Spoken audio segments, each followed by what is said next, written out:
Make a statement day by day. Peace signs up, put them in the air, they gon' rise up. Yeah. Peace signs up, put them in the air, they gon' rise up. Yeah. Peace. And welcome to JAMPACKED. Now, I am your host, Shamila, and I'm super pumped and excited. We have a special treat for y'all today. They are the special duo of She Said. One is not your average pastor. Professionally, they seek to demystify religion by focusing on relationships through creating affirming and inclusive ministries. As a licensed master social worker and clinical counselor, they seek to help others foster a better understanding of the importance and value of mental health, especially for people of color. You will find that they are not your average day pastor. Low-key, pastors gone wild. And the other is a sexy femme with a slick mouth. She's a radio personality originally from BK, from New York, who is a part of the LatinX and lesbian community. Professionally, she's a department head for a major insurance company. Her personal passion is to help women affected by domestic abuse and human trafficking through her nonprofit, A Mother's Love and for the Love of a Child. She believes in empowering women from all walks of life by helping them realize their own power. And together, it sounds like as a super duo, super power, they really are a super duo. And together, their forces is to provide positive images of Black and Latinx professional lesbians while affirming and empowering others. They don't need a space made for them because they create it. They create a space for themselves wherever they are. And you don't want to miss out. You need to check out their YouTube channel, She Said TV.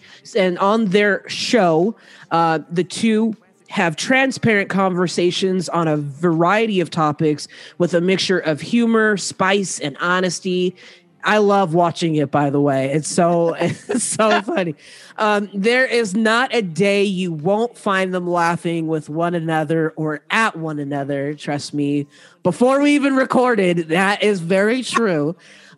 They are the perfect blend of yin and yang.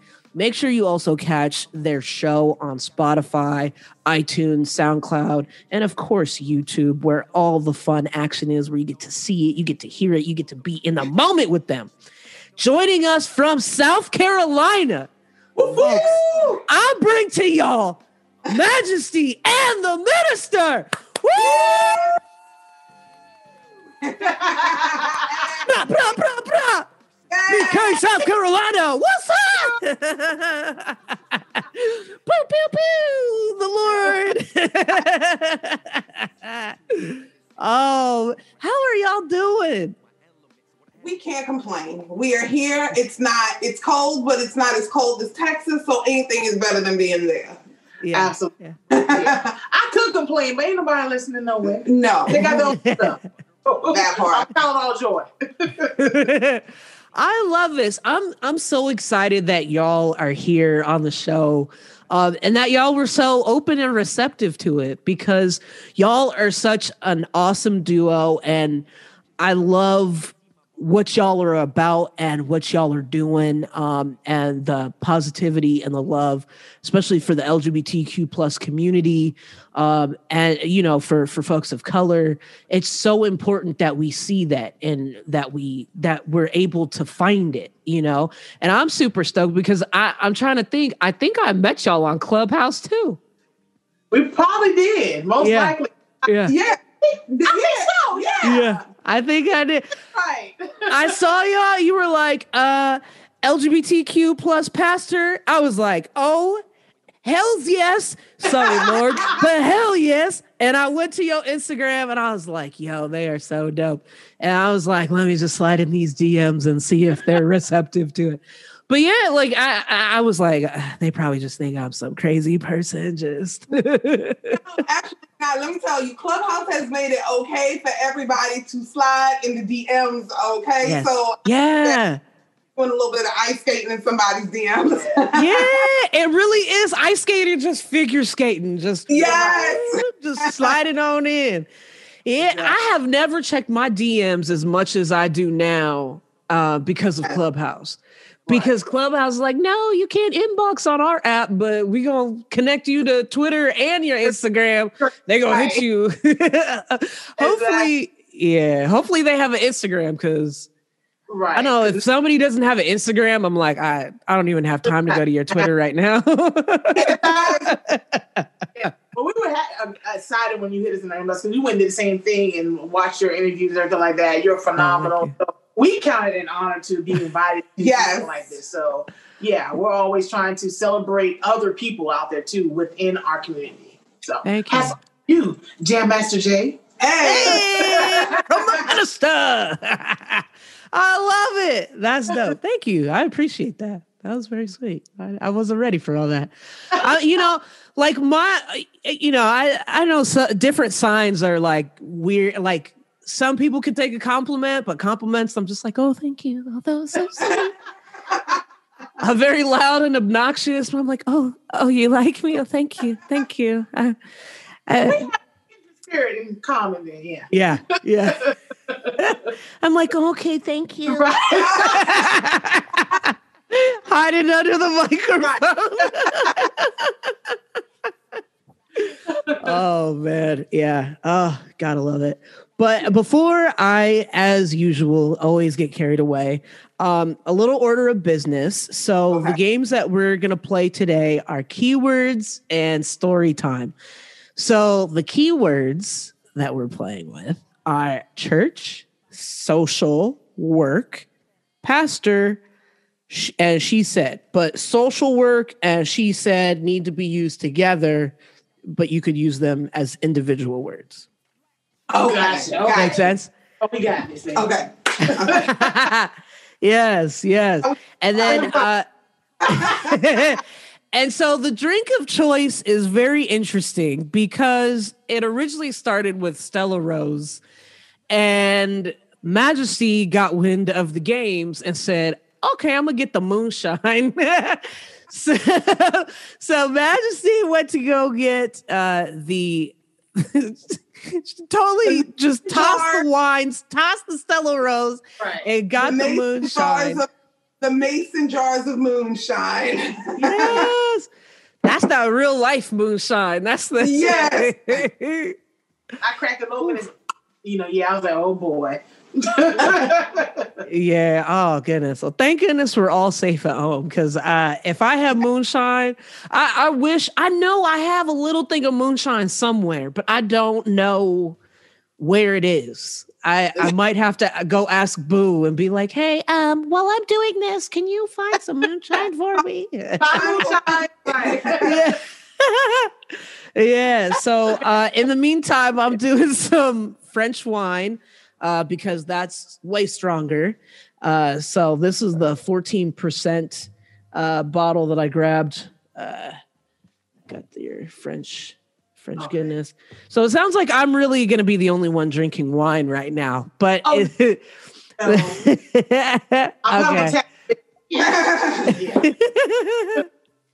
Yes. Actually do her thing. I need anymore. Well, the good thing with COVID-19, it's really hard to drink and drive because you at home. Yeah, like you have to be at home. Yeah, you're at home. Now, if you just let it with nowhere to go because everything is closed, come on now. And in some places, it's like you just completely snowed in, so you can't leave even if you wanted to. Exactly. You got to stock up and have your own party. Pretty much. Oh man, yeah, that's some. I don't know how that would be really difficult. I can't even lie. I'd be like, oh man, let me have some more wine so I don't remember that I'm stuck in the house like this. Yeah. Now, for folks that are listening, and just saying, wow, this chemistry is so amazing between the two of them. They met through mutual friends, and they've been doing a long distance relationship for quite some time. And so, MaJesty, are you still in Pennsylvania? COVID has brought me to the Carolinas, so I've been here since March. Nice. Okay. So thankful for COVID. March, since the end of March, I've been here. It's almost it's almost been a year. Oh wow. Dang on. Right. Yeah, it has. Yeah. It's been in March. Welcome to 2021. Think what happens with COVID? Right.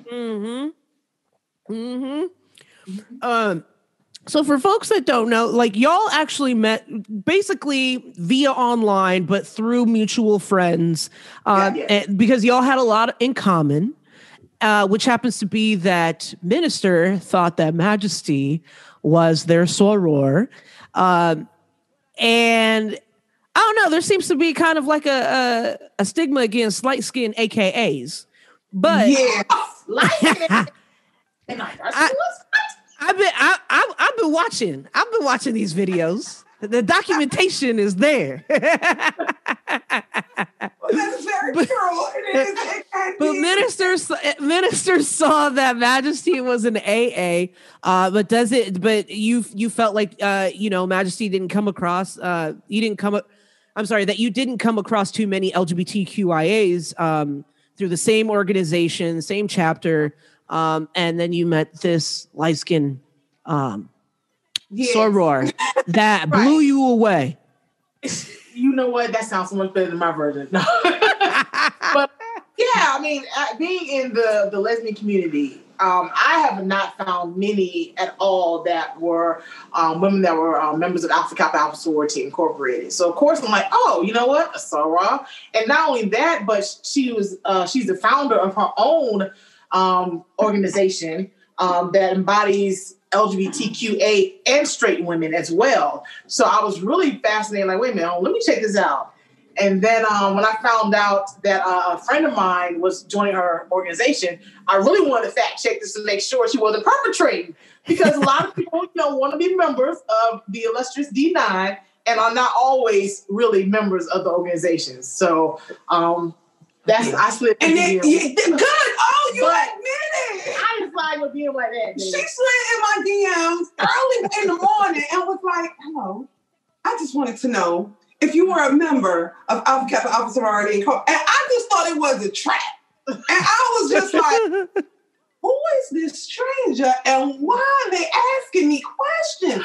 And I was like, yes, I am, but I am not currently active. She was like, oh, okay. And that just started a snowball effect of us just talking. And she was doing a lot of flirting. Oh, no! The lies you tell. We gonna sort out the truth today, y'all. Here on JAMPACKED. I was about to say live on JAMPACKED, but we gonna sort it out on JAMPACKED. She mentioned something, and I can tell that there was a story behind it, and was not going to be one that we could have via text. And I simply said, "It sounds like there's a story behind it." And she said, "Yes, maybe you should call me." And I said, "You know what? Yeah, let's talk." That's how that started. I don't know about all that. Yes. I feel like I heard a she said. I just want to put that out there, but I don't know if I for sure did. I think maybe I was just trying to pretend like I heard it, but we all gonna drink anyway. But I mean, our first conversation, right? Because we almost didn't make it. I knew she was a minister, so I was talking to her as my minister. It was like as a confessional. She did a confessional, and I was like, "You do know I'm not a Catholic priest, right? I ain't like her whole life story. This woman talked for like 2.5 hours straight. Then breath, then asked questions. Told me every time she left the womb. She lied. All lies. Until that moment, I was like, whoa, okay. She did.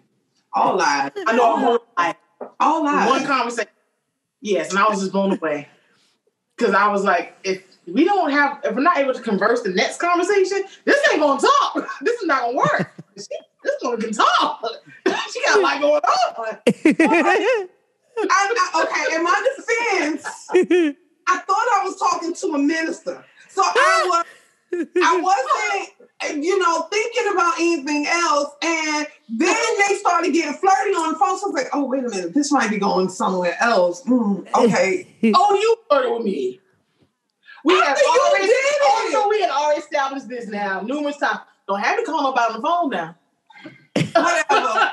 All I know is that with me, I was flirting back, but my flirt be overt. So I'm not gonna do it slick. I'm not gonna be sly with it. I'm just gonna say it, and I'm like, yeah, you know you like me. I know the See, I'm gonna cite that it was the New York in you again. It was the New York in you again. I said, listen, I like you.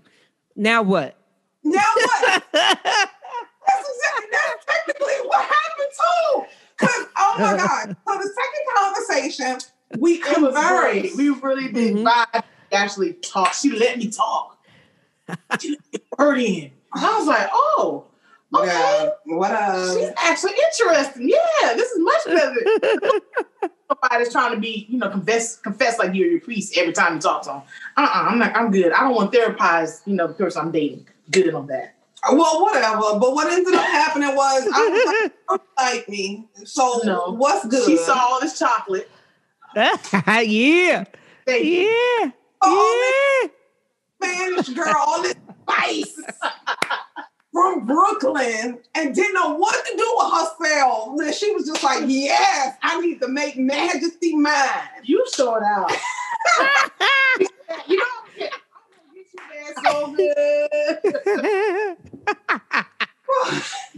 Listen, it really was distance for a long time. Like, it's still technically long distance now, but COVID is allowing us to be great right now. That was, since y'all did a long distance relationship for quite some time, what was the first date like, and like in person when y'all finally met? Like, I mean, I know she talked to you like as her minister, but was that in person or was that over the phone? That was over the phone. Yeah. Okay. So how was like the first meeting in person? Like, yo, that's my chocolate drop. That's my New York queen right there. Like how was that? How was that first time because I feel like a lot of people have started to find love in COVID. And it's been very interesting to like just hear the different stories of how folks. I think, well, for us, just like Maxie was saying, we didn't take much time. We talked on the phone from that second conversation every day. We fell asleep on the phone, woke up together on the phone. And actually, we met each other physically, face-to-face, 14 days later. Yeah. And we met halfway in Richmond, Virginia, to actually, finally see one another in person. But over the course of that 14 days, we actually did a lot of work to start off with, hey, if we're going to meet in person, what are we coming together to do? Also, what are you looking for? Are you not looking for anything, et cetera? And so we were intentional about our encounter to make sure that, for one, we weren't wasting each other's time. Once we knew that, okay, I like you, you like me too. Okay, cool, check the box, let's go. Right. Once we did that, we really were intentional about making sure that we had very transparent conversations, very open dialogue, and we talked about the things that mattered, not just what's your favorite color, no, what you want to like, and after we met in person in Richmond, Virginia, it was just like, it was magical, I knew from the moment I actually had that second conversation with her that I was going to ask her to marry me. I just didn't know when because I didn't want to get married again. That was my intention. I was not planning on it at all. But I knew that when she entered my life from that moment, her position was forever. So it was just a matter of getting to that point where, I felt the courage to, take that leap again. But and then 4 years later, I got a ring. Hey. Yeah. Yes. Put a ring on it. It was a lot of work, but I think that, first of all, the minister played games with me because they wanted to make sure that I was, right. They played little tricks, talking about they was going out on dates and stuff. Right. And because I'm just who I am, and I know I'm just that fine, okay? I was just like, okay, let me know how that worked out for you. And they went out on a date with somebody else. And I was just as cool as a cucumber because I was like, whatever, you ain't even finna leave this over here. Like, I already knew that. And when they called me after their date, I knew it was a wrap for 2 reasons. You gonna say all that, really? Yup. Okay, I knew it was a wrap for 2 reasons. One reason was they went to the Waffle House. Hey, a lot of shit pops off at the Waffle House. I just want to put that out there. I got a story about the Waffle House out here. Right. And it's not the type of place you take somebody for a date. And then number 2, immediately after your date, you called me. So I was like, oh, whoever this broad is, I ain't even got to worry because this is going to be mine anyway. And it was just like, that just honestly, it just made me even more cocky because I was like, oh, so how's your day? Because I wanted to be petty. And they're like, oh, well, we talked and we went to the Waffle House. And I was like, damn, you couldn't take her nowhere nice. You took her to the Waffle House? Pause. In my defense, let me explain some things, all right? For one, our date got postponed, so it's much later. If you were living in the South, you know stuff closes up. The street lights come on, everything locks up. That's still how we are. She knows that. So there's not really places to go that late at night other than Waffle House. So that was the reason why we ended up there. She tripping. On top of that, too, when we first met, I wanted to make sure that I did this relationship different than I did all the other ones. And usually what happens in our community, the first one we meet, we are just locked in, tunnel, and that's our focus. But I wanted to make sure that I did not do that to myself by making sure that I didn't concentrate on one person and get so involved with this person that I missed the writing on the wall. So I wanted to make sure that I allowed myself to pace myself, and so part of doing that was to date other people so I would not be so totally invested so early before it was time to be able to do that. So again, I knew when I talked to her the second conversation that she would be forever. However, I wanted to make sure that I paced myself to get to that point. And part of that is still making sure that I kept my flaps open until it was time to be able to, like, you know what? Yeah, it's you. Let me. Yeah, they had to get their life together because they was trying my patience. I was like, "Who we doing the most? I need you to hurry to get all this goodness for somebody to come snatch it from you." And I think that was part of the thing that I think about her too. Like most women would be like, "Oh, you dating other women? What's that mean?" Da, da, da. Like, hold on. Pump your brakes. Dating is not, smashing everything you see. Dating is really just dating, getting to know them, spending time, having conversation, entertainment, those type of things.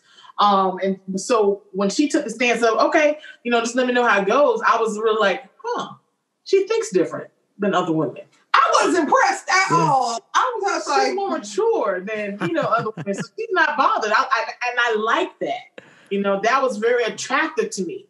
That she was just, okay, cool. I just think that in the LGBT community, we do so much so fast. Like Monday we meet, Tuesday, we getting intimate. Wednesday I'm taking you to meet my kids. Thursday you done met my whole family. Friday we got married. And Saturday you moved in, and then Sunday we getting a divorce. Right. So it's like right so quickly that you don't get to enjoy everything, and we purposefully did it to where.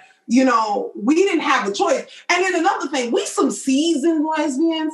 I know for me personally, I ain't got time for games. I don't have time for people to play. Like, I was very intentional and like, okay, listen, I done been out in these streets enough. I done seen enough.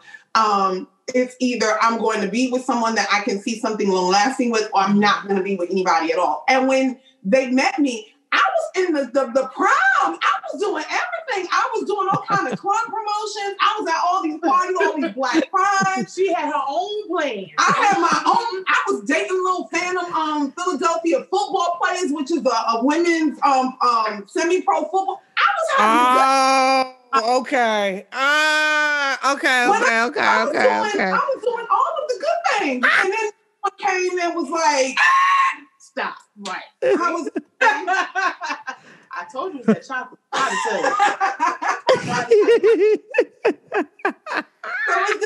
Put everything down, but it was just like, okay, we'll see what happens with this one right here. And the distance helps too, because you can't see each other all the time, every day. You can't do those things. And so you do have to spend a lot more time talking and communicating. being creative about dates. We had lots of virtual dates. I took her to a virtual concert, played some artists that I downloaded video, just trying to be creative to make sure that you still can create an intimate environment for you without being even in the same environment. We had lunch at Chipotle. Yeah, we went to the movies together. Yeah. And we had dinner together, just same restaurant, different states. Yeah, and we made it work. Yeah. I love that. I love romantic shit like that. I'm such a sap. But I feel like, because I feel that. Other people out of your business, because we did. We didn't tell anybody that we were dating each other. Well, everybody saw my shenanigans and was like, oh, MaJesty just being nasty and she out on dates. And I was having my time. This one was having their time. And by the time we finally came out as an item, by then months had passed. And people was like, what happened? How do y'all know each other? How did this even come to be? We had mutual friends in common. However, no one was aware of what was brewing behind closed doors ultimately. And it was able to forge something much stronger because now we didn't have the outside world involved. Right. That by the time the outside world came in, we were like, we already knew what y'all was going to do. Right. We knew who was going to say what. And who's going to be trying to slide in whose box. And people sliding in the inboxes like, oh, can you give me a tip? No. Friends of hers that they didn't even know, or I had to confess that I was like, listen, so I know that these folks are your friends, but I have to let you know, hey, they've been in my inbox. Just so you know. They were my friends. Oh, well. We was in the same organization. Ain't that some crazy shit though? Like when folks hear about, oh, y'all together? Oh, let me just sprinkle a little bullshit and see how tight y'all are now, huh? Exactly. And it's just like, yo, we were very happy and that's why we kept this shit to ourselves. But we trying to include y'all in our love, and y'all want to come here with some bullshit. And like I've had people come at me and I'm like, first of all, I know the real story and that wasn't anywhere near it. It's just like, yo, like y'all need to find some happiness and some healing somewhere. Because this is, why you in mine? You should be happy. You see me out here single. You see how I act. You should be happy I'm in a relationship with someone who loves my ignorant ass as much as I love them. But I also know, because I know how our community can be messy. Yes. I was out there on Front Street, so there was no surprises. Mm-hmm. I'm like, hey, look at this. These are the inboxes that I received and from whom. So if we should ever be in a space together and you see something weird, not from me, you know why. Yeah. And it's funny because we giggled at it so hard because we were like, wow, but they got a whole new girlfriend. And we was like, but you was in my inbox. So, I mean. Right. This one was I was like, yeah, look, like. Yeah. Folks be out here hella messy. They are. Someone slid in my wife's DMs the day before we got married. Talking about, are y'all still together? Like, yeah, we really together. And are you like what? Just because we don't post about each other don't mean there ain't no love here. We very smart about our shit. But I thought that shit was so hilarious. I was like, well, I mean, I guess I would try to shoot my shot too. But like people can come with some wild shit. Someone tried to tell me they were in a relationship with her before me. And I was like, that's funny because it takes two people to acknowledge a relationship or even the level of what bases y'all got to in your situation.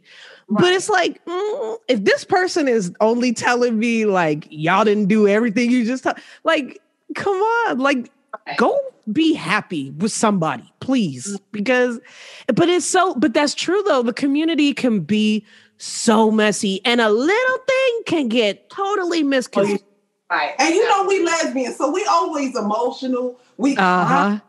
Oh my God, I was in love. And then when them exes want to pop up and that was show up, like, serious. I had exes. See, I'm the queen of, I'm going to get you to hang and set yourself up. You know? Yeah. And so this one of her exes tried it online. Woo! Like, oh, Hey. really? You do it? So I was They like, be getting real bold online, huh?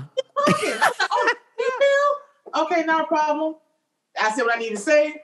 Look, baby, you need to get on here and handle this real quick, because if I have to, it's gonna be a problem. The one day that Facebook does not send me any notification,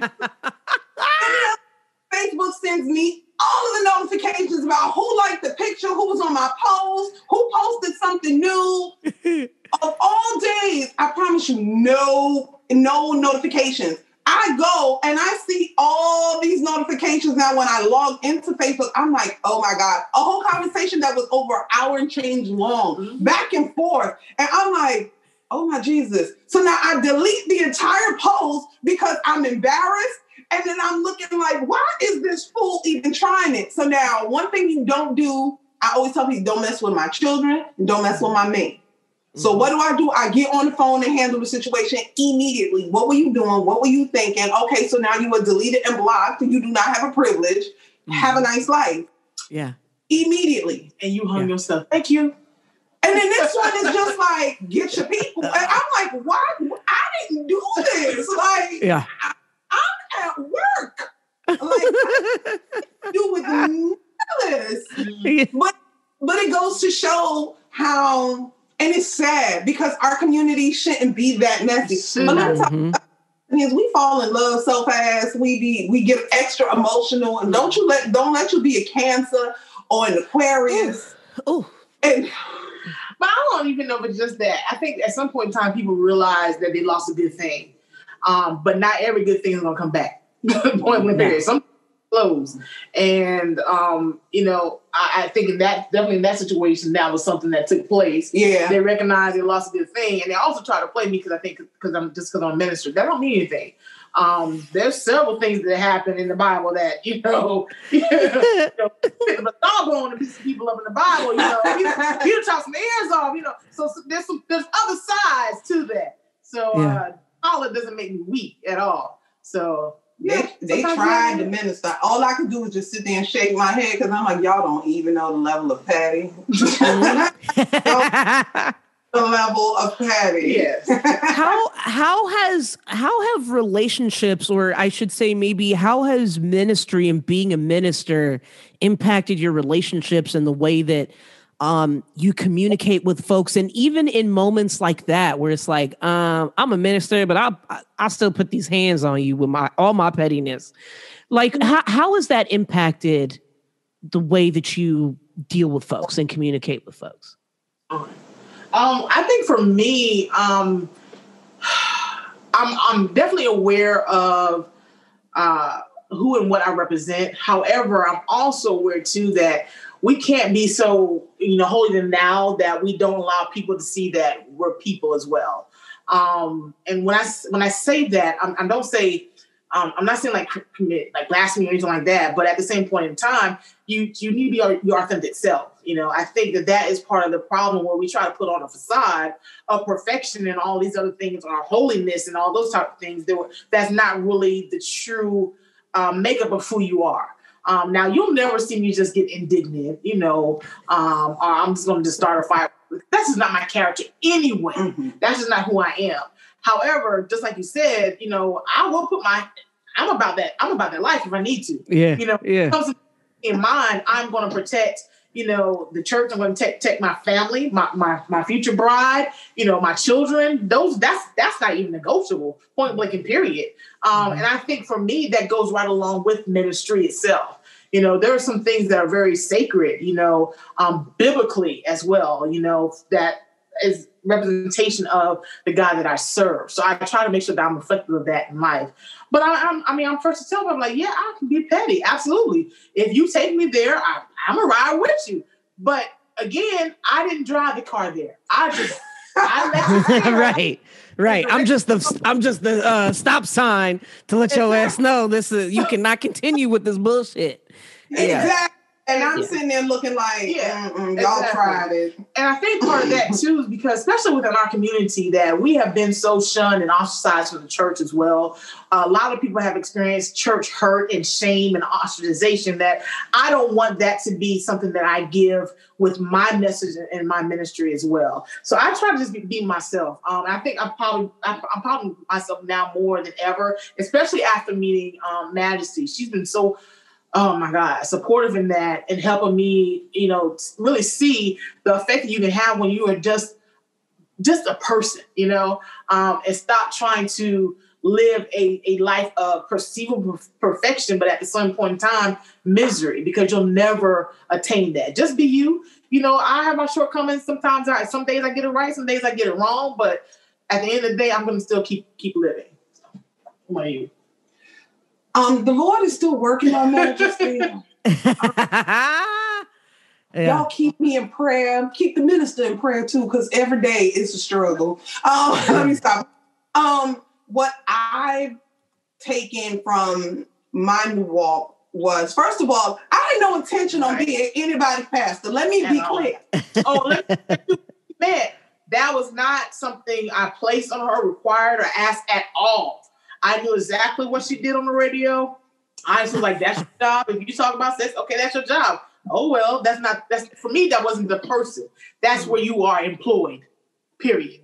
So I was doing radio in Philadelphia, and I was on 2 shows. I did Ngozi at Night, which was an adult, very, very adult program where we talked about all types of sex related to LGBT, just any and everything was on the table. We talked about it, for which I've even had the minister on as the boo thing, even discussing us, and no one even knew. So when we met initially, that show was a very taboo show. So I was like, how is your congregation going to take that you date a whole woman who talks about fisting? Like, I had another show, Midweek with Your Girl MaJesty, where I did a lot of just pop culture things and had topics, and we would have invited guests on and we would interview. And then that also required me to go to a whole set of Black prides and different events and bars and clubs and different things in Philadelphia. So my path was not that. And I just was like, okay, it's not that. I hope that your people can be okay with me, and it'll work. And for the most part, it did. But then what ended up happening is that people kept saying, oh my gosh, you sound so much like a minister. And I'm like, what? Do y'all know what I say? Like, I cuss like a sailor. I talk crazy. I talk to people crazy who talk to me crazy. So it was just like a lot of things. And when I decided to take the walk, I knew that I had to start changing some things about me, and not changing some things about me, but being mindful about what I was doing and what I was saying and who I was doing it and saying it with. So then now the change started to slowly happen. So I never really tell people, hey, I'm a pastor and this is what I do and da-da-da. I don't tell anyone that. I just say, hey, my name is Amy, and just go from there. Or, hey, my name is MaJesty, and go from there and just have a conversation. And a lot of the times people can relate to me more in that way than if I walked around with a collar all day. Then it helps that I'm pretty, because then people look like, you are what? Like, yes, I'm a whole pastor. What? How are you?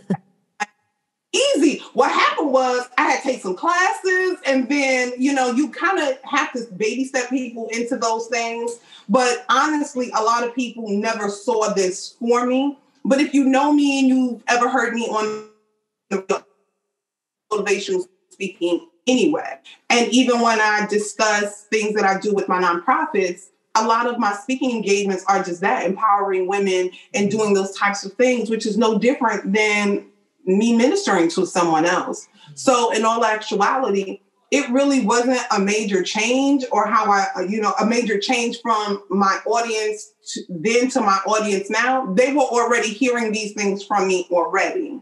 So in the community, people just accepted it for the most part. Though I have found that some people are a little bit uncomfortable because they're like, girl, do you know what you say? Do you know all of them shows that you be doing and what you talk about? But again, that is a job. That's not what I do in my everyday life. And I have made it a standard, especially for us, to show ourselves as regular people. Like, okay, yes, we love the Lord. Hallelujah. We will be at church on Sunday. However, Monday through Saturday, we still function. You know, life doesn't stop. We both still go to work. We both still raise kids. We both still pay bills. We like to have a drinky drink from time to time. We like to go out and turn up every now and again. That doesn't change us. But I think that now I feel like we have become the example for what it is that a relationship with God could look like. A lot of people are churched. Yeah. So because people are churched, there's some things that you're not supposed to do, that you can't do, that you shouldn't be doing. And we've decided to dispel all those myths and just cast them to the wind and say, hey, we are anointed, we are blessed, we have a whole church and people who follow us, and we're regular people. Yeah. And also pushes the fact of that it's not religion, it's relationship. You know, I can't dictate for you what is right for your life, like you can't dictate for me. Our job is to connect you with a higher power and let you and your higher power take it from there.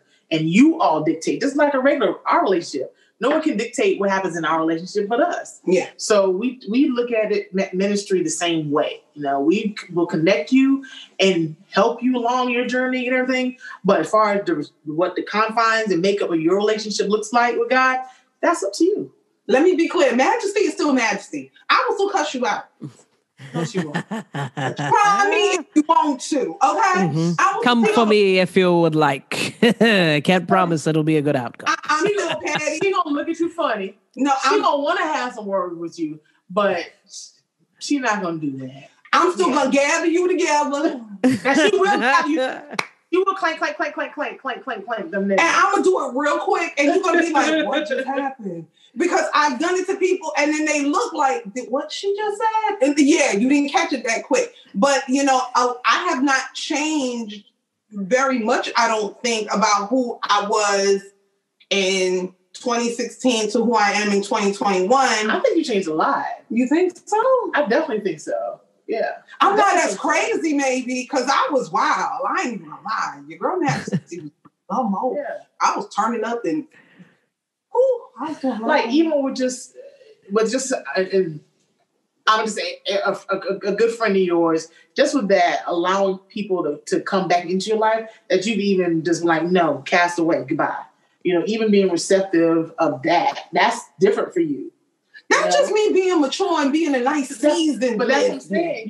You've changed. We all change. We all evolve. Sometimes we don't see the change because it gradually happens. And that's what I so love about our ministry and what we do. Like, again, we are being our authentic selves, but you can definitely, like, anyone that knows us from before can definitely be like, wow, there's a change. But it's not so dramatic that we are not approachable and that we can't relate to human everyday life issues. Just because you're saved doesn't mean that you don't understand, you know, having to pay bills or COVID or, you know, being in a blended family or being ostracized from your family because of who you love. Just because you have a relationship doesn't mean that you are just all of a sudden, you know, in a bubble that things in life don't affect you. No, they do. And you have real emotions and real feelings and real thoughts and real words associated with that. Point blank and period. Yeah. And we still listen to the same trap music. I'm still listening to I'm still listening to Foxy. Lil' Kim is my friend. I'm listening to the new Drake. I'm still it didn't change. I think that's what a lot of people think automatically when they hear, oh, pastors and ministers. They're like, oh my gosh, I can't curse. Oh my gosh, I can't drink in front of them. Oh my God, I can't smoke. Child, do what you want. And don't smoke around because I have asthma. But I have a lot of fun. And the minister's still gonna rap some Trick Daddy to y'all as well. Yes. Oh my God. That was our first Thanksgiving together. Yeah. And we were in the car driving to dinner, to some friends for dinner. And they started rapping, I'm a thug. I'm sitting in the seat like, what? Yeah. Could be my back teeth, my gold teeth. That makes me different from y'all. I ain't tripping, dog. But listen, dog, I was raised a little different than y'all. Yeah. That's a bar right there. I was ready for some more. I know you a low-key thug. I was so stuck because I'm like, what are you doing listening to Trick Daddy? Again, in my mind, still viewing her as a minister, I was not, I didn't see, I'm not gonna say I didn't see past it, but it was unexpected. So it was another layer that I was like, oh, well, okay. So I really could get ratchet with you when I want to, and it's gonna be okay. We gonna talk about the word with the strippers. Oh my God. Where do we, yes. The minister was giving strippers Bible scriptures and telling them that they can. I was talking about going back to school. And going back to school. I'm the worst one. Look, to be honest, take to strip club because in my heyday, I did any and everything I wanted to do. I consider myself, I guess, a late bloomer. You know, I always knew I was a lesbian, but I was one of those ones that I didn't do nothing until college. But when I went to college, baby, Monday, Tuesday, Wednesday, lunch and dinner, like, yes, I did the thing. So going to the club is just not, I'm like, been there, done that. It's just, okay, wow, we here, cool. So when I'm there, I'm probably going to be one that the strippers are going to want to just talk to, period. They're going to tell me about the life that, it always happens. They're going to tell me about the life. They're going to tell me what they want to do. And I'm going to always give them resources. That's always going to happen. We're in Miami to see the hoe. And this one, talking about, you know, well, you can go and you can go and see. You can pop out. I'm going to get a pop out. This one is over the telling the girl, well, you can go and take these classes and finish the degree. But she told me. So I was like, oh, this will happen. I'm a college recruiter. I can give you some. I'm sitting here like, wait, I'm supposed to be throwing dollar bills. Why is you talking to her? Like, come entertain me. I came to see you pole climb. I'm the one with the stack of ones. Why is you talking to a person with no money? They don't even know. I'm like, what are y'all talking about? Oh, we're talking about school. And I'm like, you talking school in the loudest of clubs in Miami. And church. Yeah. And I'm trying to just get my whole life with some dollar bills and a chick on the pole. But ministry can take place anyway. One girl was scared to go home. And we had like a real like heart-to-heart conversation. It can happen anywhere, you know, so I'm just open to it. Well, I don't like when that happens in the middle of me watching chicks pole climb. How about that? I don't want to see the pole climb. You have constantly had to come out, you know, whether it be as a minister or, you know, you said late in life that makes me think of your coming out stories. Like what was your coming out story for each of you? You want to go first? Well, I was brought up in a traditional home. So for me, I told my dad first, I told my sister first, and my sister laughed and was like, you're going to have a boyfriend sooner or later. I'm not even worried about it. I was like, okay, I guess. And then I told my father, we were on a trip to Dominican Republic, and I told him, I was like, hey, I have something to tell you. And he was like, what? I said, I think I like girls. And he laughed at me. And I was like, why are you laughing? He was like, I've been new. And I was like, what you mean you've been new? And he was like, I saw you kissing a neighbor. I was like, are you serious? He was like, yeah, you were young. I remember that. And I was just like, okay. He was like, I'm not worried about it as long as they treat you good. So I was like, whew, okay. He was like, but I want to be there when you tell your mother. And I knew that I could tell him and not be judged, but I knew I couldn't tell my mother. Mm-hmm. And I didn't tell my mother because my mother is nosy. Shout outs to all the Hispanic moms who go through their kids' stuff. The third world country moms be out here. Yes, and I was grown, and she went and found some love letters that my mate at the time had written me, and she put two and two together, like, and so she got scared and like left the house for like a whole week and some change and went to Connecticut and stayed with my sister for like 2 weeks. What? So angry. And when she came home, the reception that I received from her was not well. She was very negative, and very harsh. And our relationship wasn't great to begin with, but it never fixed itself from that point on. So it's always been estranged since then. Everyone else in my circle and my family was like, okay, we know that MaJesty is crazy. So this will pass. She crazy, so it'll pass. Well, it hasn't passed, and I've come out since 2000. It is 2021. It's been a while. So, I mean, right. But, you know, my mama still prays that I marry a man because she said that I'm the closest she gonna get. Oh, so she's still even holding on even to this day. Even to this day, she says that she prays every night to God that before she dies, she will see me marry a man. And I've said to her, well, I guess the person you see at the end of that aisle in the suit is still going to be a woman because that's not happening. And it's been, it's 21 years that I've come out, but I knew that I had an affinity for women from very early on. So it was just like, okay, honey, you can die on that hill if you want to, but it's not going to happen. Like, I'm still with women. I've never diverted. I didn't go another way. I've been here all this time. So now you still think it's a phase? Like, you know, everyone else has been supportive for the most part. In my friend circle, my family is just like, MaJesty's crazy. And they really don't have they really not concerned, I guess is the best way to say it. Yeah. I mean, you know, my mom is from Haiti, so that was very, you know, next door neighbors, you know, so. So listen, if your mom needs somebody to talk to that's from technically the same island, yes, I'll give her I'll give you my mom's number because, like, you know, I know it's not easy, especially for you know, third world country women, you know, the islanders, you know, whatever you want to call everybody, but like I know it's a different cultural experience, especially with the LGBTQ plus community.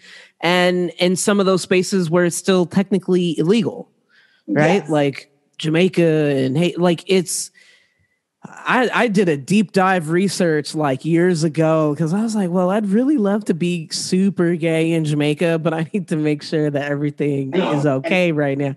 But we had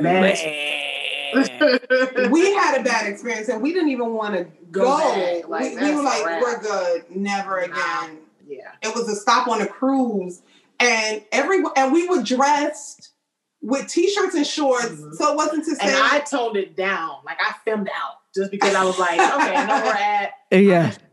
You know, trying to cause problems. Let's make sure we're safe. So I would make sure I was intentional about being aware of where we were. And we didn't hold hands. No. We weren't affectionate or anything with one another. And as we were coming back to the boat, this guy was like, he said something to me, and I just kept walking because everybody was saying something to me. Right. And I was just like, okay, this is getting like kind of old, but okay, we'll keep walking straight. Oh, because the other thing we forgot in that country, another huge issue is colorism. Yes. So Jamaica, there's a huge affinity for light-skinned people. So it was just like, oh God. And then to see my little light bright self come off the boat, and it was just like, oh, beautiful. And I was like, oh, so it starts. Like immediately off the and we walked around, we were coming back, and I'm not exactly sure what was said. And he was like, y'all are lesbians. And we looked at each other like, oh. And I was like, no, we're not. Right? Who said that? Nobody said that. What? Someone say lesbian? What? No, we're not. We're pastors. So I'm thinking that, you know, that was, you know, a better thing.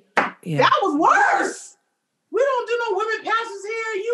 I mean, he went in. I was like, well, dang, maybe I should start with the lesbians. That might have been better.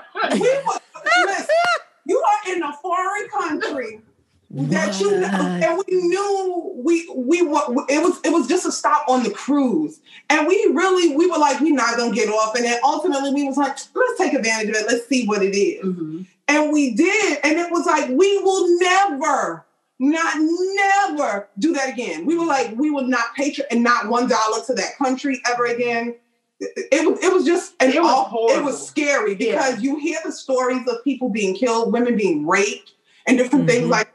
And we weren't so far away from the boat yet, but we were far enough away that if something happened to us, we was gonna have to fight for our life. Yeah. If it that point. But I was just like, this is crazy. We still had money to spend. We saw some people that were coming off the boat, and we were like, listen, here you go. Y'all can have that. Because we don't even. It was such a bad experience that I was afraid, like, you know, and I can only imagine how other people may feel that live in that country, right? That you can't even be your authentic self, or you know, you can't be gay, you can't be a woman that's in ministry, and I was just like, dog, you know, it's hard for women of color here, you know, to be, especially in the queer community, to be accepted as ministers. Yeah, but I definitely was not expecting to be accosted like that.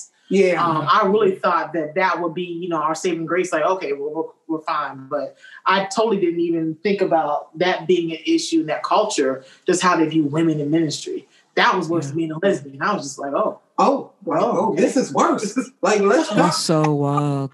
As we walked to that boat to get back, it was like, oh no, never again. Right. That's wild. Yeah, I mean, I've been to Jamaica and I have my different not different opinions about Jamaica, but I have different stories about Jamaican women, but and the LGBTQ plus community. So like, I went out there with my family, my very blended family, years and years ago, and at this time, to me, I could easily be considered, like from far away, like folks would call me like sir, or, you know, excuse me, Mr. And they'd be like, oh, I'm sorry. You know, right. So like I had a short, like fucked up. It was like a really fucked up haircut that I had.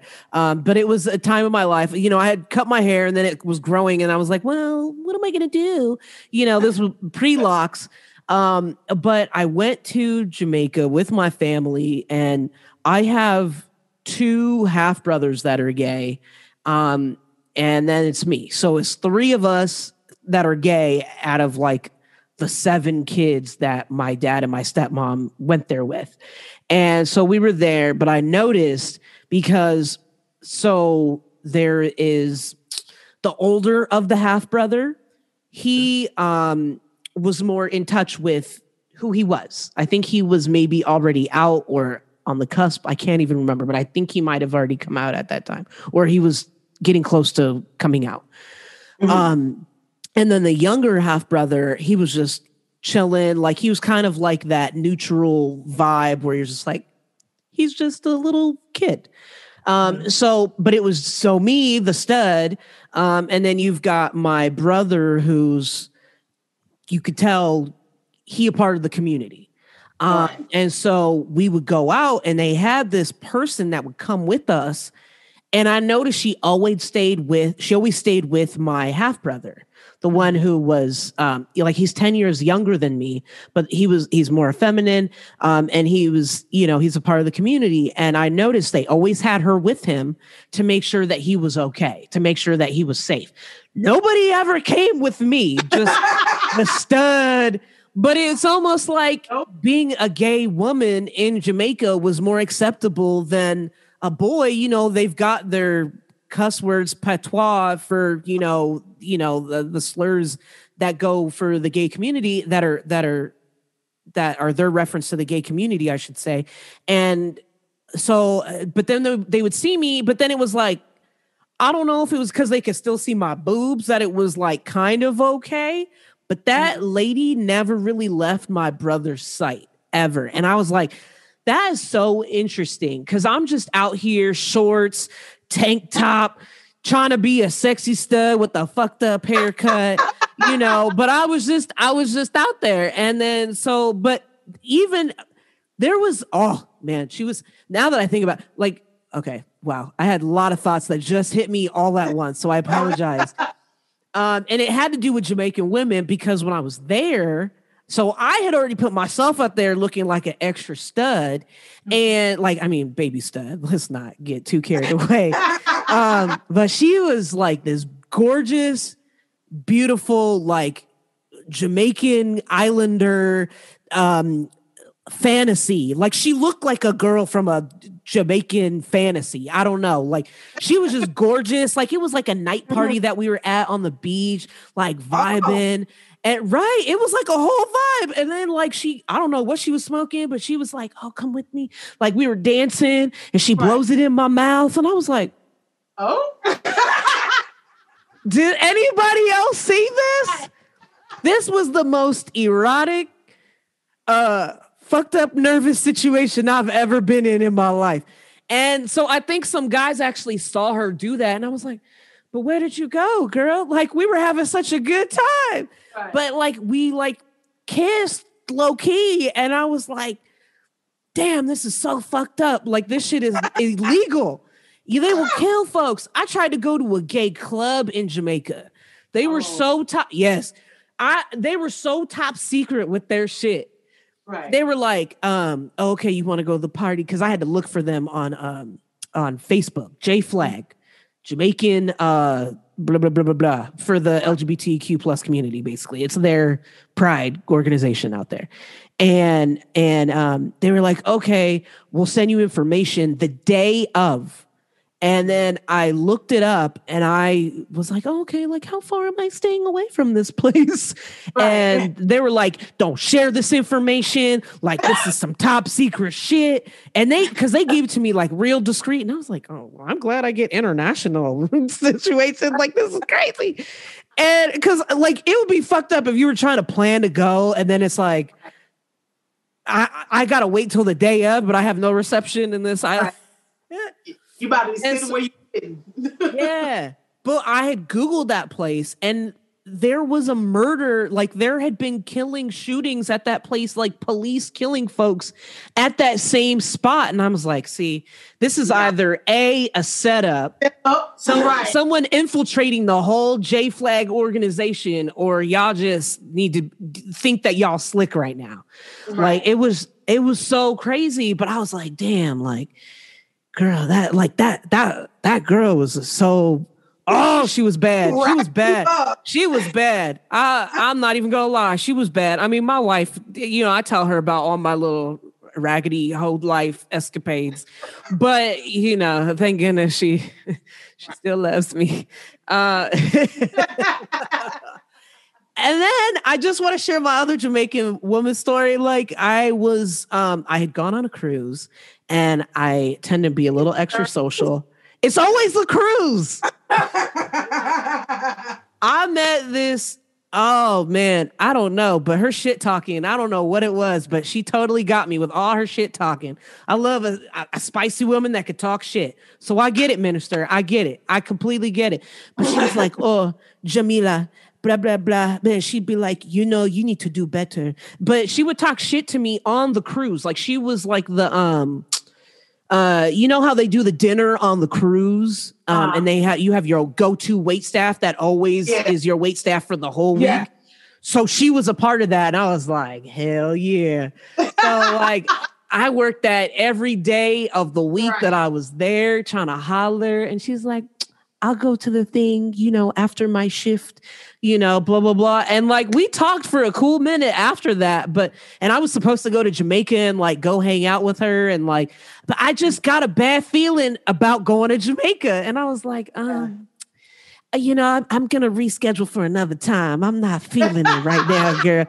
Cause I just felt like she wasn't like, she and I were gay. Like when we were in the States, like we met up in like Florida at one point, but because they docked in.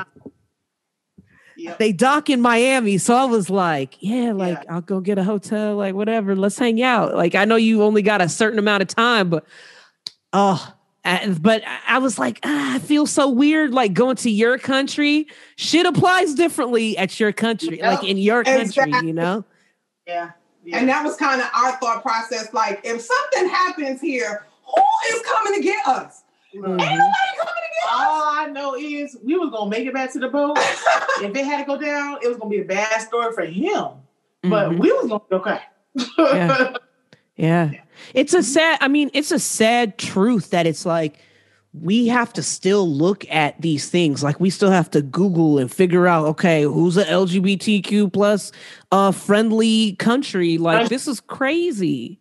Yeah. And not even that. We have to be careful when we travel abroad, even as minorities, because people automatically, we can catch hate with that. Like, we get it 2 times. Oh, well, we get it 3 because we're women, we're gay, and then we're Black. So it's just like we get it all the way around, and there's no way to go around it. It just is what it is, and it's just like, darn if you do, darn if you don't. So it's like, what are we gonna do? And we just decided that we're gonna go do our best and make sure we research. We're safe. We're gonna go to the consulate and let them know, hey, the gay folks are here. Yeah, and that we may not be able to go everywhere. Yeah.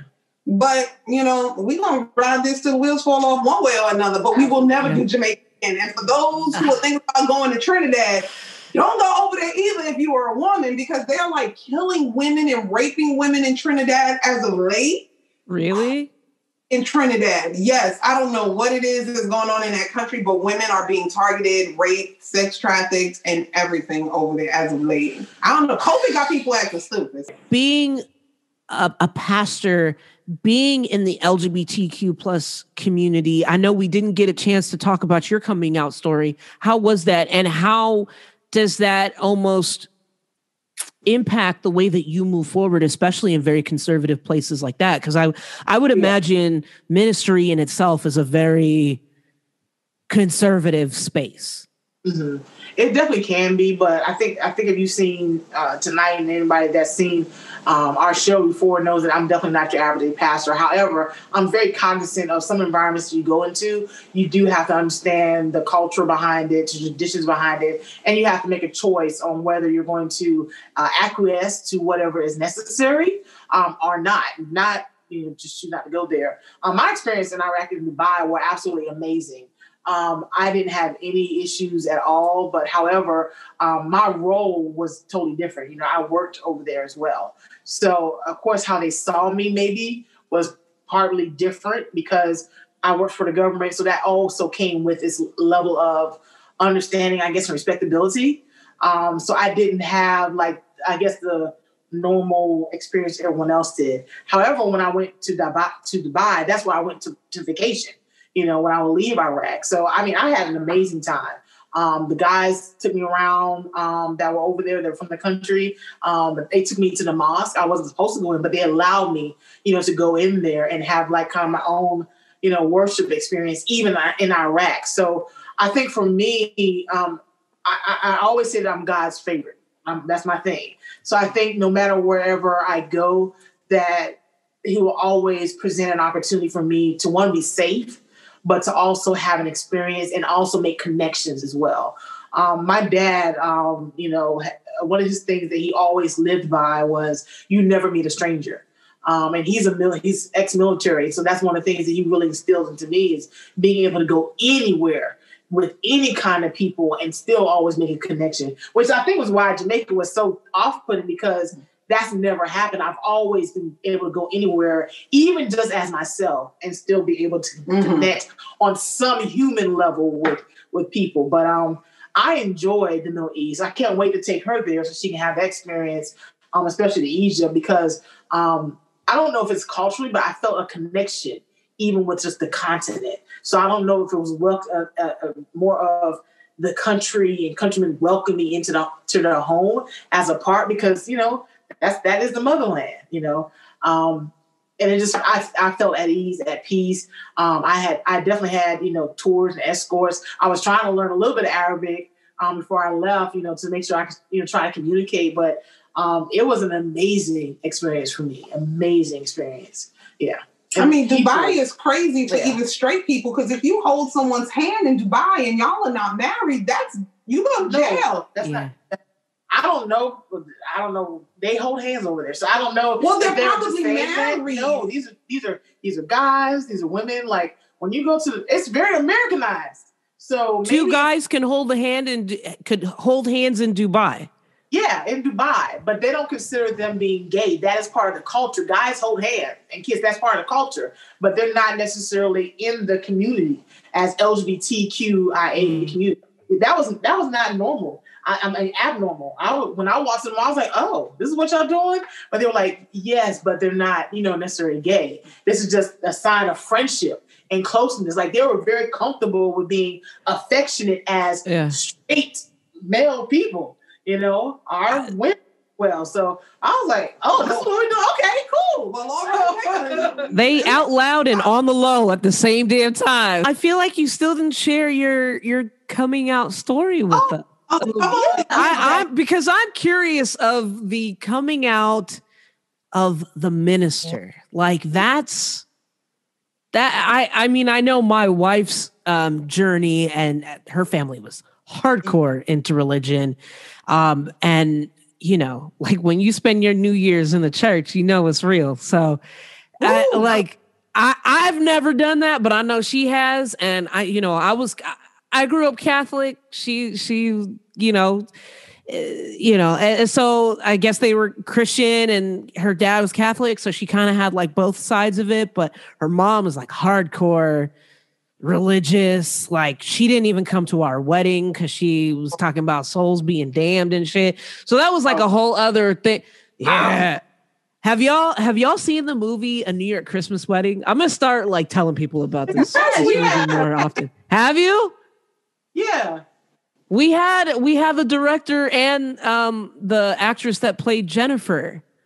Really? Nia Fairweather. Yeah, that was this week's. That was this week. Yeah, she was this week's guest, the one that I just released that's on YouTube now. Oh, but yeah, that movie though, I resonated with a lot because the priest was still doing the weddings, like right.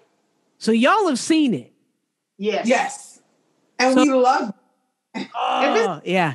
Like I like holiday movies. Yes. And so I actually got her watching holiday movies with me this year. And I want to say that's one of the ones we watched because the girls wanted their priest to marry them, and he was kind of like having a conflict on what he should do, what he should not do. And I felt bad like when they first went to him because I'm like, they go to the church, one is like doing the choir thing or whatever. Yeah. Like, no, I don't think I can do this. It's like, what? Yeah. you like can't marry us. Like, she hardcore in the church, but like you still not sure if you want to go through with it. Like that's so wild to me. That's so wild. That's so wild. But like, how did that movie resonate with you? Because for us, I know when we watched it, like we were bawling our eyes out. Yes. Yeah. Like. I was. Yeah. Especially the son being the angel. Oh my gosh. Yes. Yeah. I was like, look at that. Finds everything. I was like, no. And he had to go away. Yes. I was not ready for that. I cried. I mean, it was a really good movie. And I was so shocked. Like, but it had a twist. Like, I was not expecting it. Mm-hmm. I was not expecting that. So I was pleasantly pleased with it. I think the biggest thing for me that resonated was just her own personal struggle, with I think with herself as well, which is why, the son was there trying to help her through that process to see things a little differently, and come to terms for some things for herself more than anything else. And I think for me that resonates mostly for my own personal story, because, I grew up definitely in the church, those type of things. However, when I first came out, I definitely was not a minister. And like I shared with you earlier is that, I consider myself a late bloomer, in college. And so my coming out story, all of my friends, that I had, were pretty much gay or either having sex. And so we were really invested in that knowing your status type of thing. And so everyone was getting tested. I didn't have any information to know, about, lesbian sex and the statistics and, about HIV and all those other things. I just knew, okay, look, I'm having sex now. So, I need to go get tested. And I didn't want to go with my friends because their stories were horrid, as far as sitting there waiting. And I just want to do that. So if I was going to go and find out, at least I wanted to go and find out, with someone that, I cared about and that cared about me. So I asked my mom. So I was like, Mom, can you go with me somewhere? I didn't tell her where, I was going, what I get to do. But my mom was like, sure, you want me to go with you to this appointment? I said, yeah, I want you to go with me to this appointment. And so, of course, I'm like, dang it, I know I got to tell before I get there. Because I don't want to have in the doctor's office. Right. So I was like, well, Mom, before we go in, there's something I need to tell you. And so I told her, hey, look, I like girls. I've been having sex and I want to go get tested for, STDs because, we've been talking about this at school and I went to an HBCU. So that's one of the things we, try to push, safe sex and safe stuff. But I didn't have no information about what gay sex was. It only told us about straight sex. So I didn't know nothing about no devil damn or nothing else. So I was thinking, I got something. So she bust out laughing. Now, mind you, I'm like, a nervous wreck. I'm about to cry because, for one, I'm going to go take an STD test. I'm thinking I might have something because, I don't know anything about lesbian safe sex. I mean, and I didn't use it protection, didn't know we had it, so I'm just thinking the worst, And so she's laughing and then I'm nervous because I'm like, wait a minute, is this a laugh before you kill somebody type of laugh? When you deal with, Black mothers, them laughing at you is not always a good thing. And my parents weren't the type that, beat me. So this was really an awkward space. I didn't know how or what was going down. But she laughed and she was like, well, we already knew it. I'm like, you told me. But she was like, we already knew it. She's like, no, I don't like it. However, you're my daughter. You always will be my beautiful brown-eyed baby. And that's what she calls me. And so it was a nice ending on that day. But however, subsequent years, I feel like I had to come out for every year for like the next 5 years. Mom still gave. Remember that conversation we had? Remember that? Oh yeah, you are. That's right. And she's never treated any of my mates indifferent or nasty or anything like that. My mom has been very open and receptive, which is surprising. I'm like, you don't like it. However, you always invite them into your home. And I think part of it too is because my mom's a great judge of character. Every last one that I did that was not for me, she told me, and they really weren't for me. And it wasn't one of those like she spoke into existence like that. I think they were just something that she knew that she picked up on that I just could not see. And so I appreciate that now more than anything because I am older and I'm starting to see that, hey, you may not necessarily like what I do. However, you always are going to look out for my best interests at heart. And so there only been 2 women that she liked that I dated. One was my ex-wife. And then the other one is this one right here.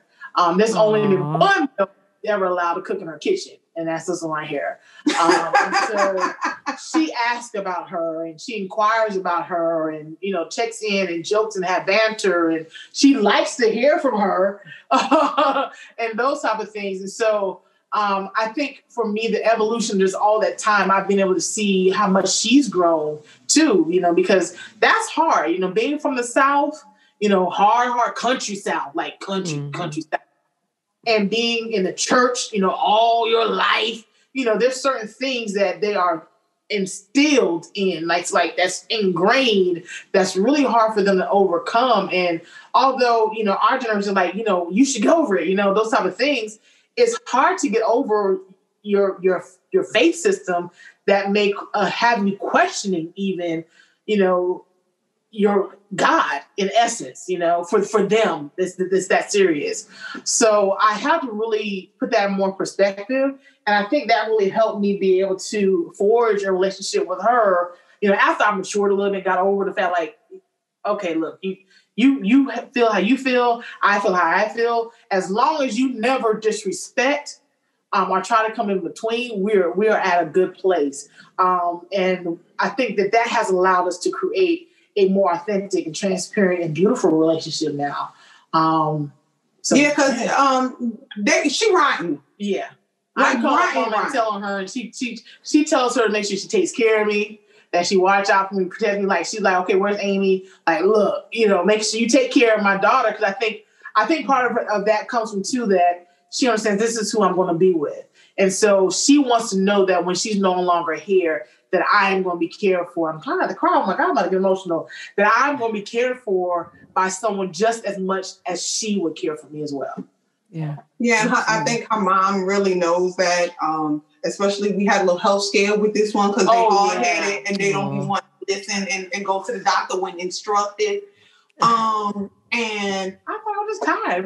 She had pulmonary embolism. She played semi-pro football, women's football, and she caught a blue on her shin. But you play football, you won't get bruised and black and blue. That's but when you start wheezing, you're and I'm like, man, that don't sound right. I'm a nurse, so I'm on the phone and I'm listening to this breathing, and then she's walking and she's like, I'm out of breath. And I'm like, that don't sound well. Yes, I don't even know if we've used any of the keywords. I've just been having amazing conversation. I don't even. Yeah. Every time I just took a sip.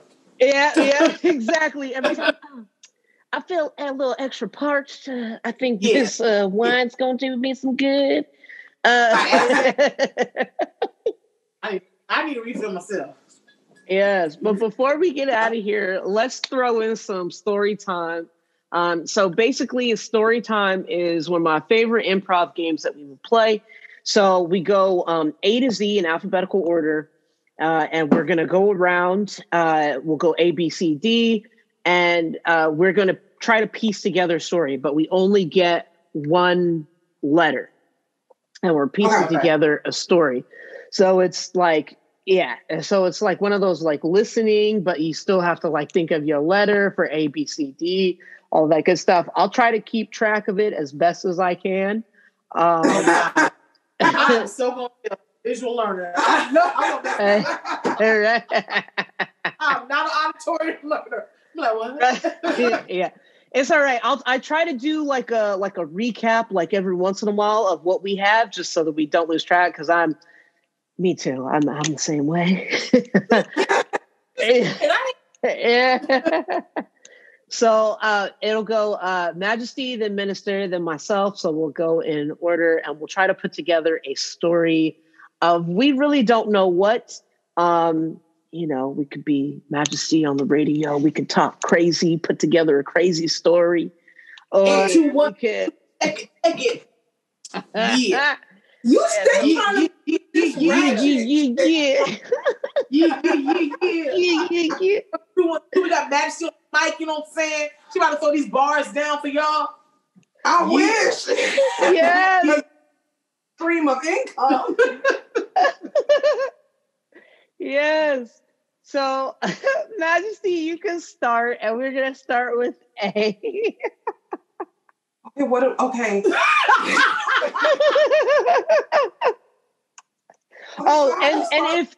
And if you can't think of a word quick enough, it'll go to the next person, but you got to take a drink if it goes to the next person. Okay, so my first word has to start with the letter A. Correct. And then I was almost going to say Tanya. Minister, I try to get to know people's government names out here. But Minister, you would have B, and then I would have C, and then we'll go around like that. But we're trying to piece together a story. We're gonna start with you, because we both sitting here like stuff. So you start, you start, and then right. I'll go. Yeah. Okay, all right, fair enough. I need an example. Phone a friend. I'll take a drink on that. Okay, I pass it on. Okay, A, Amy. You next. B. Bella. Amy Bella Ooh. called Ooh.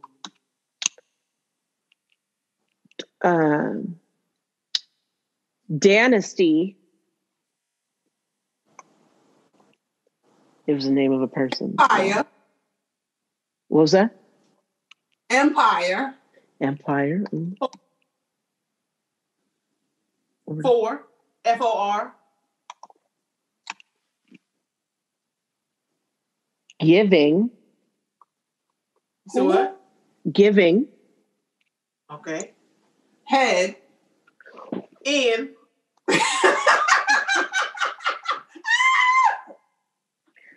So is yours gonna be hyphenated? Head in. No. You said given. I said head. And I'm just saying in. I in. In. Okay, you saying in? Okay. Jack in the Box. So right now we're at Amy Bella called Dynasty Empire for giving head in Jack in the Box. I really did break my own rules by putting Jack in the Box, but I figured it was the whole. I was like, a couple different letters. Okay. Kirsten. L. You say Kirsten? Yeah. Okay, give it to me again, the whole thing. Amy Bella called Dynasty Empire for giving head in Jack in the Box. Kirsten. I started a new sentence.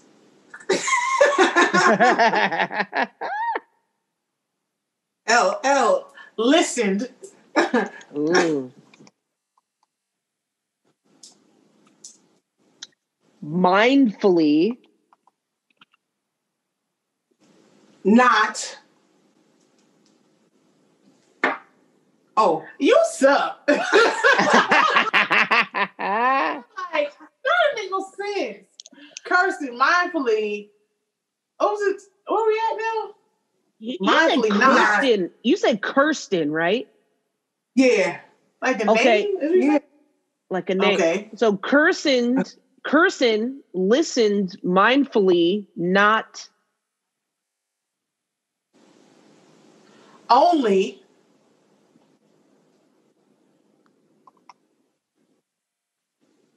persevering. Quietly.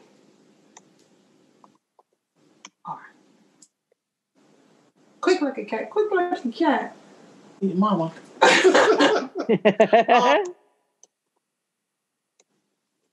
Ready.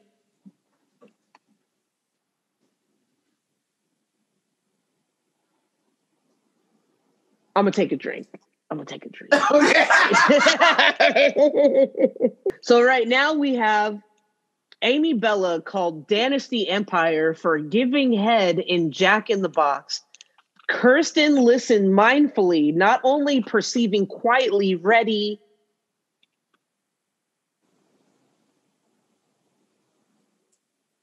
Ooh, low-key, I did find my S just now. It was too late. Ready.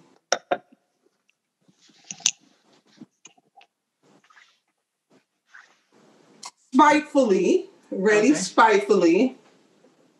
Spitefully? 2. Oh. Okay. 2. So you said spitefully too? Mm-hmm. Okay. Spitefully too. Like T.O. Yeah. There I go.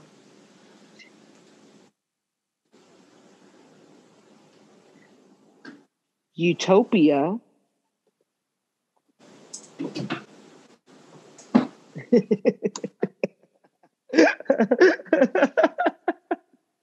Vigorously. What?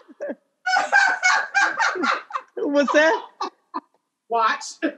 What? Yes. Ah. Xenophobes. I'm gonna take a drink to that anyway. Xenophobes. Yeah. X, Y, Y, Y.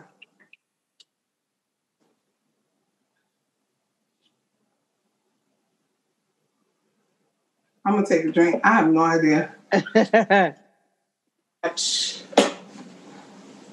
Oh dang! Now I got my word to watch. Okay, what's the whole thing again? Let's see. So right now we're at Amy Bella called Dynasty Empire for giving head in Jack in the Box. Kirsten listened mindfully, not only perceiving quietly, ready, spitefully, to utopia vigorously, watching xenophobes.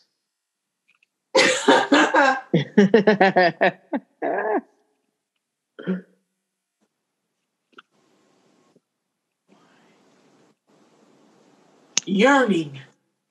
Ooh, yearning. Ooh. It's like, oh, I got all excited. Yearning for your love. Okay, let's see. Yearning. Zebras. I'm gonna tell you. I'll pass it along. I know somebody else has a better Z. I'm gonna take my drink. Yearning zealously. That's what I was going to do. You was right here, man. Zealously? Yes. Yes. Recap. All right. I got you on that recap. So you like how I hyped myself up? Okay, so I'm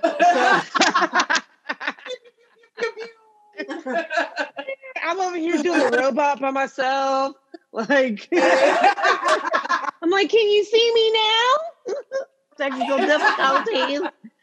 But the story that we put together for y'all is Amy Bella called Dynasty Empire for giving head in Jack in the Box. Kirsten listened mindfully, not only perceiving quietly, ready, spitefully, to utopia, vigorously watch xenophobes yearning zealously.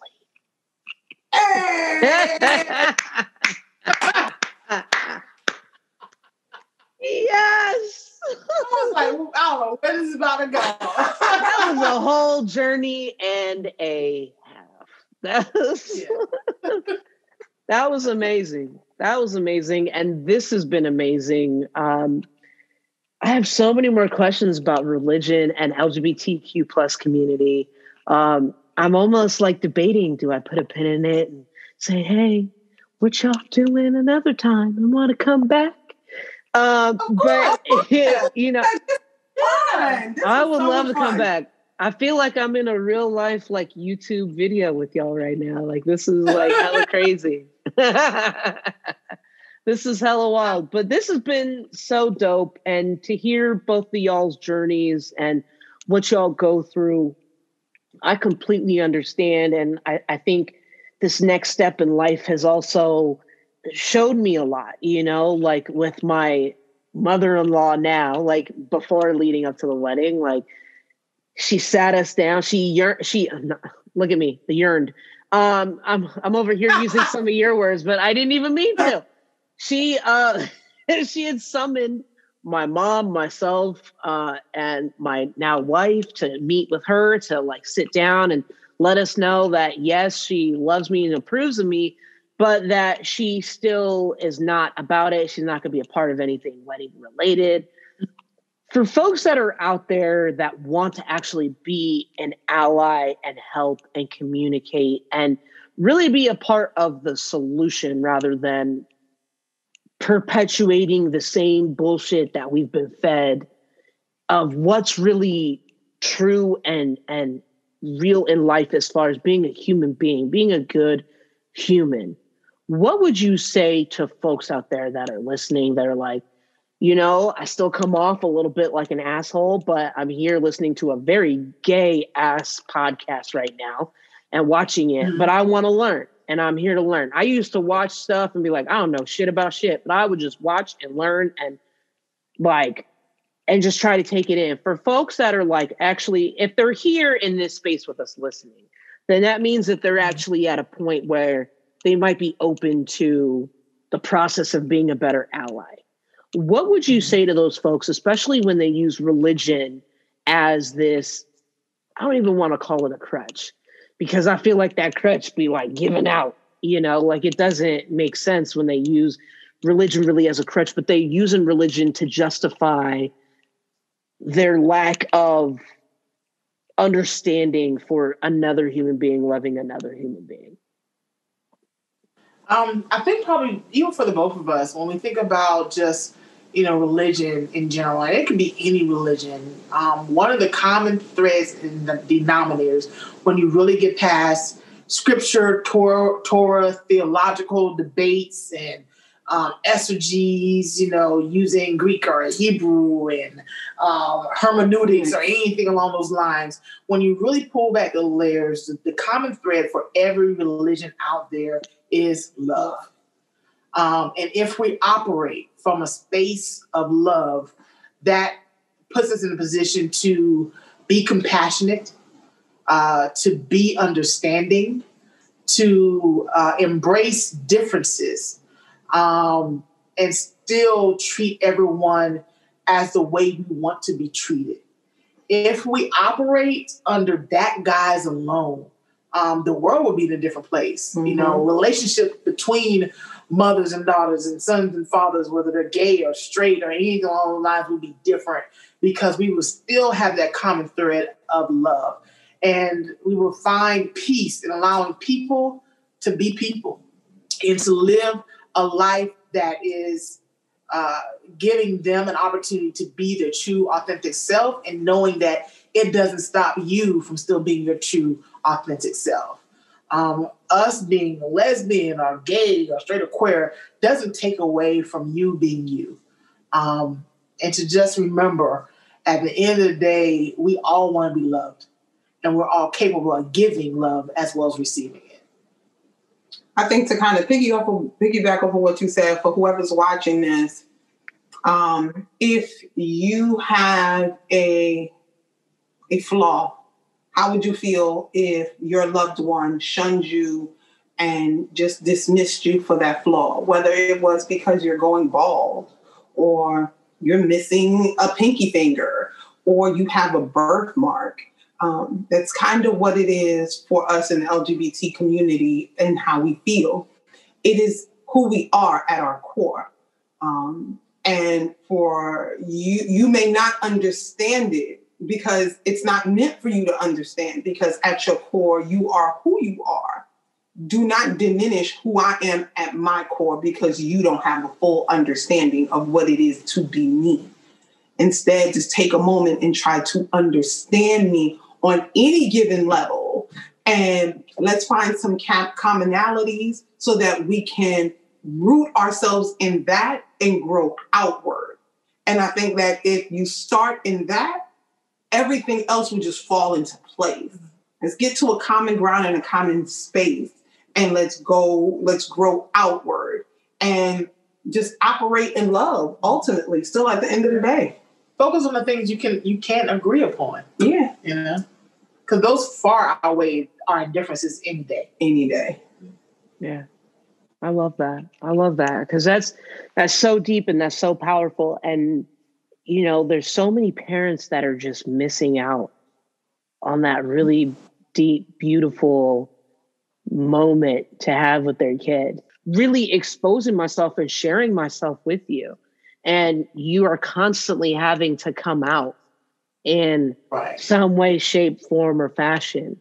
And it's so crazy because it's like, even today, I'm like, okay, am I going to say like my partner, like my wife? Like, it's very interesting because it's like, okay, I'm taking my car to go get service. This happens to be long story short, this happens to be in some man's garage, but you got like some extra America type shit going on in his garage where it's like, well, is this what the fucking Proud Boys flag look like? Because I'm not too sure. But, right. So it's like you constantly having to come out and say, okay, is this that moment? Is this that time? And I feel like the more people that are out there sharing their experiences, sharing their stories, that's where the power is. And, parents don't understand that takes a lot of courage. It really takes a lot of courage to say, this is who I am. And this is this is my journey, you know? I think that for your wife's mother, she's still wrestling with her own internal feelings. That's what it sounds like, because she does not have a problem with you per se, but it's almost kind of like, y'all can be gay all day long. Just don't make it official. Don't make it public. Yeah. Everybody don't. And because you've decided to make it permanent, and marriage kind of seals the deal for everything, it's a forever commitment. Yeah. That means that her daughter will be gay. And in those sentiments, I know that it's not right, but I can kind of understand, even in the ignorance of it all, how they may feel in that moment when they haven't come to accept the fact that their child is who they are.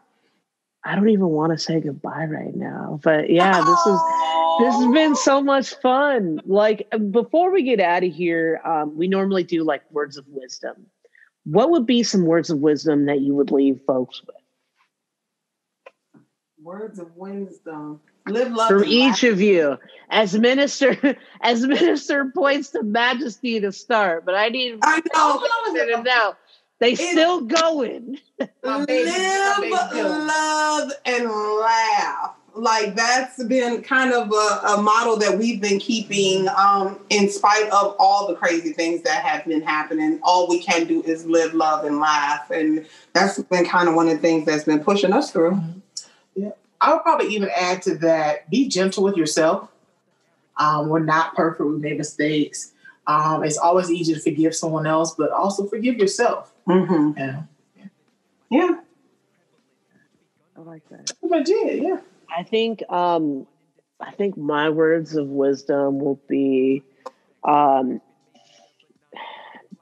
fearlessly, ignorantly the superhero version of yourself. Awesome. Be true to the core of who you are and who you feel you are.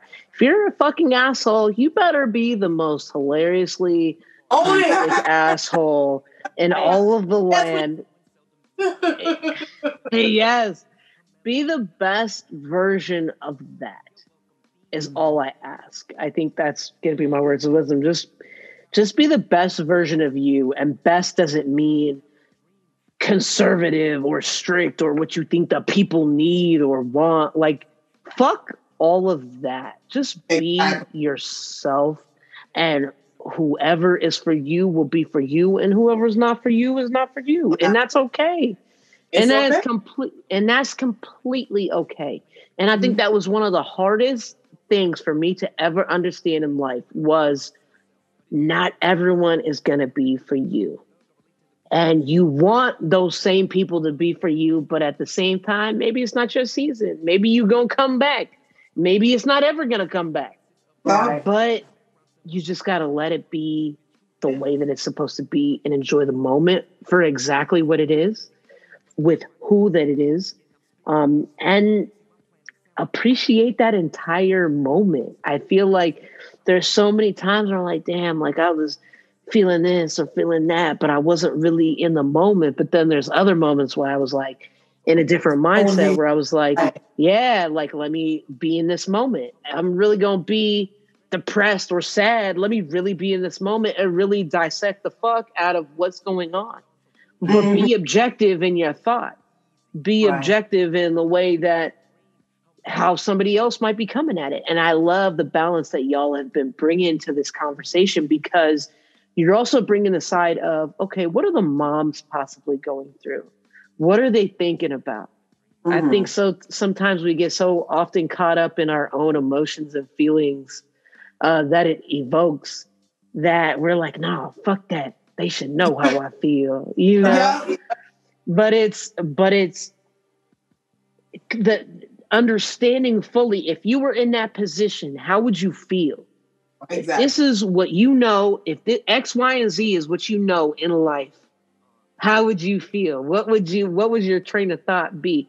Really dive deep into what is going on in another person's shoes, because I guarantee you'll give another person as much grace as you give yourself, that you'll give to them.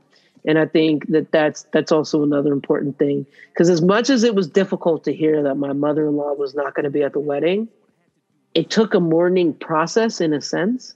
But I had to respect it and understand it, and let it be, and understand that if it's not for me, it's not for me. Then if it is, then cool, we can have Hennessy shots again. But if not, it's your loss. It's completely your loss, and that's okay.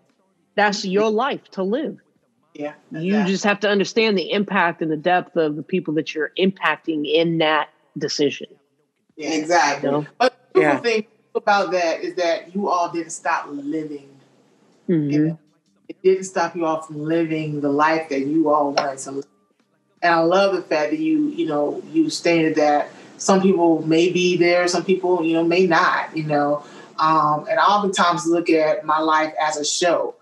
Everyone's not going to get a ticket to it. Some people just have newspaper. Yeah. And some people may not read about it at all. But that for those that are there in the audience, they're there for a reason and a purpose, and I appreciate them for them being there.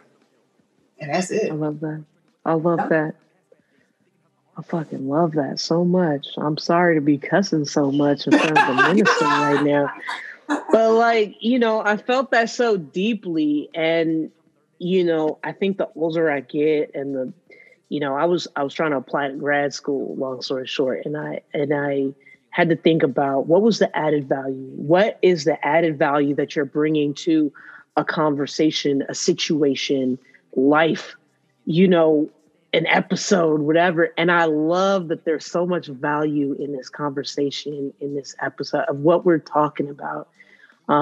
There's so much value in what y'all are doing. And there's so many people that are experiencing what we're experiencing, as well as that hurt, and folks that need exactly what y'all are doing. So I appreciate it. This has been such a blast. It was fun too. We definitely gonna have to do part 2. This has been amazing.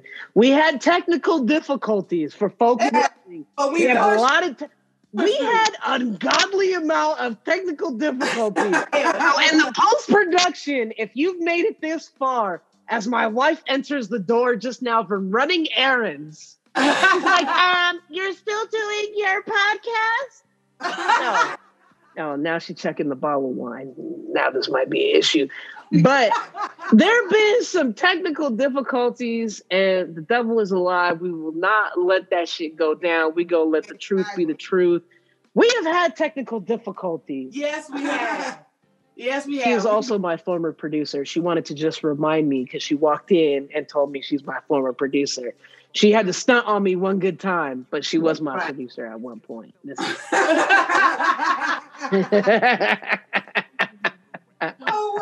That's fine, because this one is my manager for all things related to MaJesty, and I just be like, talk to this one because I don't even get involved anymore. We do the contracts. Thank you. I can't wait to just say, go talk to my producer, my former producer that's still low-key my producer. Thank you so much, y'all. I really appreciate it. MaJesty and the Minister, this has been amazing. I'm excited for part 2. We'll put it that way. Whenever you're ready, just let us know. Let's do it. I'm excited. I'm going to let y'all enjoy the rest of y'all's weekend. This has been a long time coming, but I'm so glad that we got the chance to sit and converse and really talk that shit, talk and go deep and dive deep into all of the goodness of what it is. So this has been amazing. And next time I'll bring some moonshine. Yeah.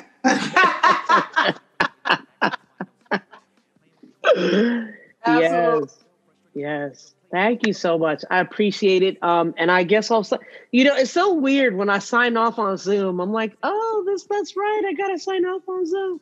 So make sure that you check Jam-Packed out every Wednesday. There's always a new episode every Wednesday, new episodes.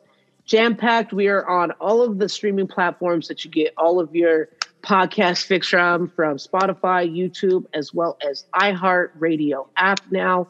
Check us out every Wednesday at JAMPACKED Show, and make sure that you also visit the website. I have put a lot of blood, sweat, and tears in that website. Go to jampackedshow.com. Make sure you visit it, subscribe, maybe look at the blogs. I write blogs on every episode. So whether it's an article or a blog, there's always some additional information that you will find on the blog. This has been so much fun. Thank you again. I appreciate this. Well, thank you. Yes. And we will see you on the next Jam Pack. Yes.